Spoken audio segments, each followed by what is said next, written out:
So I'm going to reverse things a little bit. I'm going to start with the present, right? And I'm going to just introduce a little bit about the world that I am in right now. Then we'll talk a little bit about how I got into this world in the first place. So 2.5 years ago, my co-founder and I, we set out to do a very simple thing, which was to use coffee as a vehicle to change lives. So we started a professional coffee academy, basically not only to train the marginalized, but also to lift industry standards. To date, we're going to be 3 in about 2 weeks. We've trained over 1,000 people, served over 20,000 people and 20,000 cups of coffee. It's been really, really busy 3 years. At the end of it, we've also been very lucky to be Singapore's first recipient of the Arthur Guinness Fund, as well as the 2013 Social Enterprise Startup of the Year. So the whole reason we've been doing this was really for our students, right? And we created what we call the Bettr Holistic Program, where it's focused on working with marginalized women and youth at risk. And what we do with them is actually a holistic program where we do mental skills, physical skills, and emotional skills. So we train them up for a career in specialty coffee, and it's based on international standards of coffee training, right? And we work with the industry as well to give them paid internships in specialty cafes. The second core component of what we do is actually emotional training. So we put them through a structured emotional resilience program. So basically help them overcome their challenges.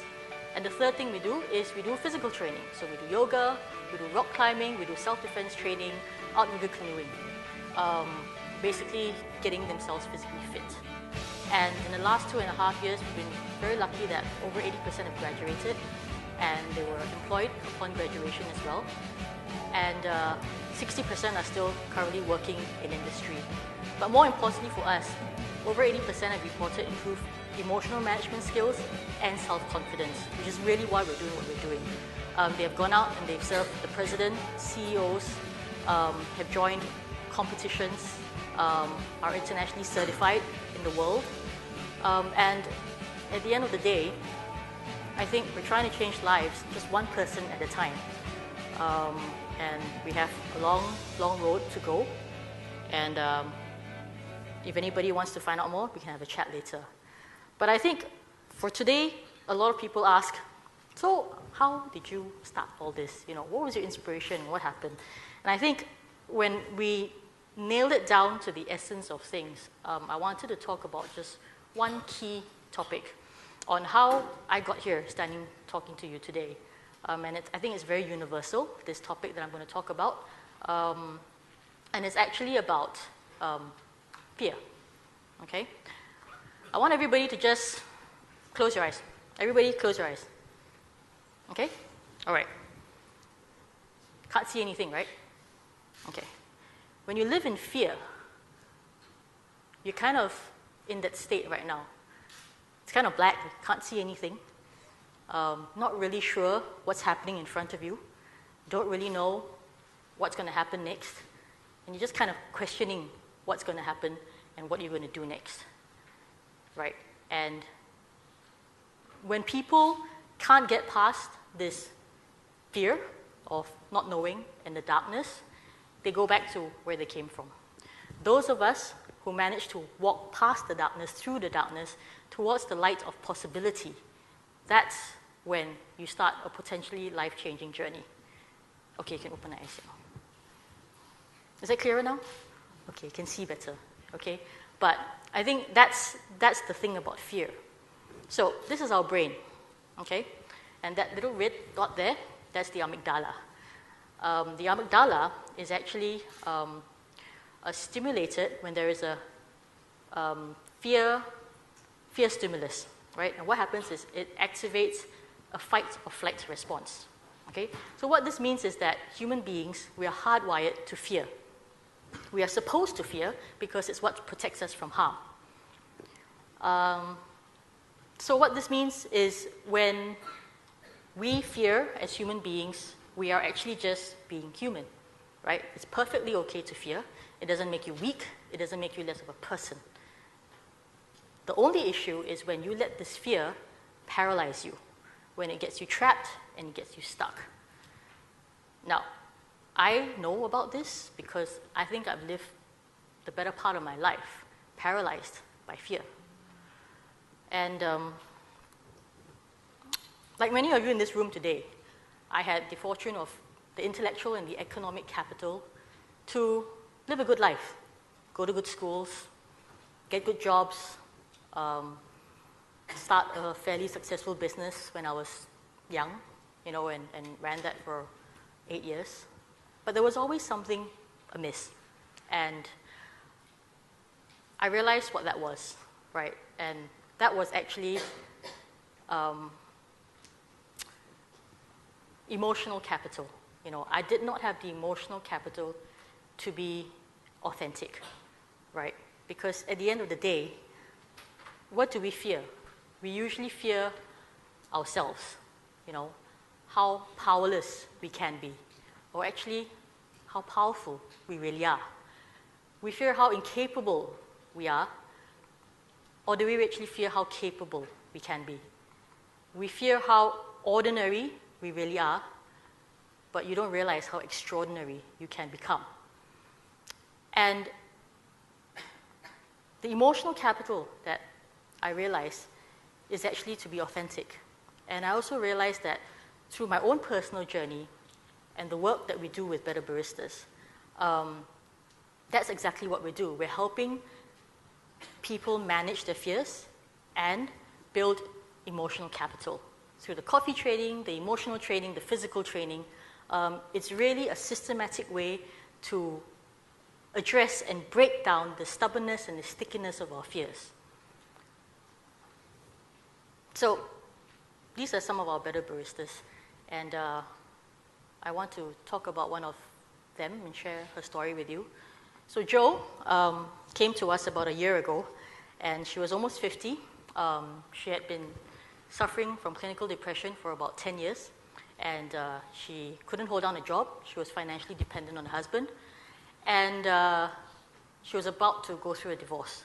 So she had to very quickly start to earn some money to support herself and her 2 young children, because she was going to become a single mother. So she realized that she needed to learn a skill to get a job. And more importantly, she needed help to deal with her emotional fears that had trapped her for 10 years. So when she came to us and started her 6-month journey with us, she had to battle a whole bunch of fears. The fear of being the oldest student in the room as a 50-year-old. The fear of steaming milk, because it came very easily to the young people in the room. The fear of being a bad mother because she was struggling to juggle work and study and managing for the family. And as she went on this journey, she, so many fears almost threatened for her to quit multiple times throughout this time. And we had to work very systematically with her to rationalize her irrational fears and then to come up with strategies to deal with her rational fears, right? And I'm very happy to report that 12 months down the road, she is now our oldest professional barista, and she's also become a mentor and coach to the new students that are coming in. More importantly, she's now living well on her own with her 2 children, and the most important thing is that she laughs out loud again and she smiles again. So I think what Jo has taught us is that you need to acknowledge your fears first. And she did that, and she came to us. And as she acknowledged them, she took the actions to accept her fears, right? And once you accept your fears, you're able to start dealing with them on a very practical level. And as you start dealing with your fears, you start to assimilate them as part of your life. And they sit right next to you, very uncomfortably, but they're always going to be there, right? But that's what assimilation is. You live and you coexist with your fears. Once you can do that, then you can start to take action to overcome and master the fears and go out and do whatever it is that you want to do. And, every day when I see her and I see some of the young people that we help as well, they show us the courage, and the willingness that you have to accept the fear of being in an entirely new environment, not knowing what to do, right? And they inspire us to look at our own fears and work through our own fears as we help them with theirs. And so at the end of the day, why am I talking about fear? Because in this context especially, because I think for us to imagine a different world, you need to have less fear, right? And you need to have imagination, okay? Because for change makers, we need to have an optimism-fueled imagination to imagine a reality that's different from what we have today, a reality that's, positive and impossible sometimes, right? And a reality that is sometimes questions whether you're doing the right thing or not. And all that requires imagination. And I've also realized that imagination actually doesn't come from the head. It comes from the heart. That's where true imagination that changes things comes from.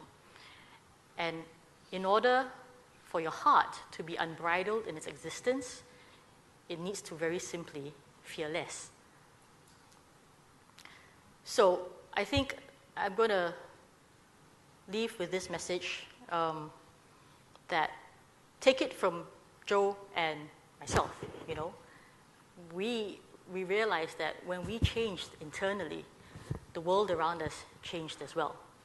So thank you very much for 12 minutes of your time. You know that it's 12 minutes that you'll never ever get back. Okay, so because time is ticking and it's scarce, go home, and tomorrow when you wake up, get into a room with all your fears and decide what stays and what goes. Because when you change, the world around you changes as well. Thank you very much.